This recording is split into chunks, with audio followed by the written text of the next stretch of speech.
How does Milo, my Indian ringneck, get along with other parrots?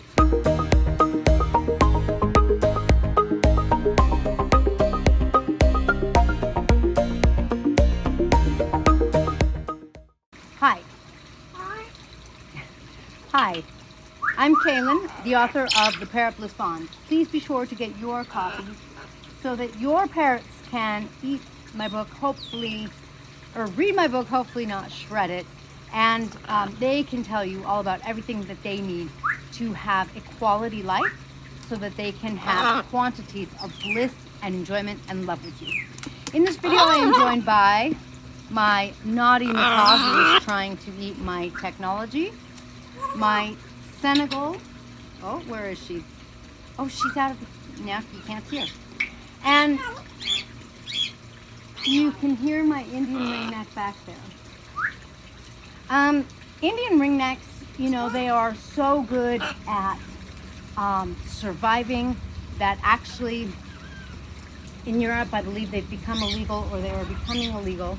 Oh, I'm also joined by my African greys back there. You see them right there? They're becoming illegal because they get out and they eat the farmers' crops, and they're unfortunately really becoming a pest. That means that they are really good survivors.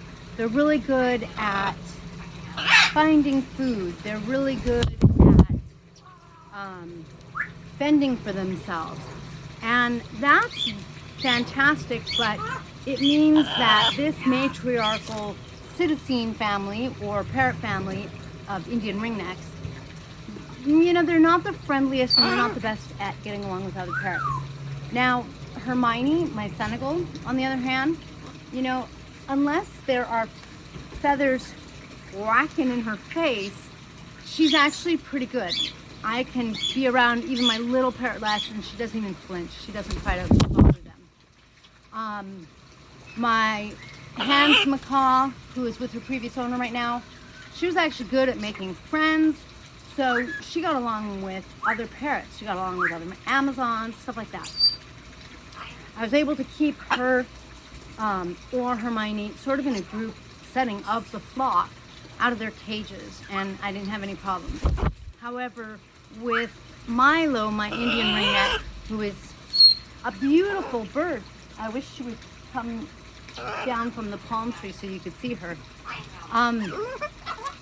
You know, she gets along, like I can have her out, but I have to be really careful and watch her because there are some parrots she likes. She does have a friend or two, but one is a cockatiel, and I worry about the cockatiel because cockatiels are, they're not fighters. Indian ringnecks are kind of, they can pick fights. They will pick fights if a parrot is smaller than them. My experience is that parrot could be in trouble, especially when you have a female. They kind of are bossy. Whereas, like my Senegal, she kind of just stays out of everyone's way, and she kind of is and lets be.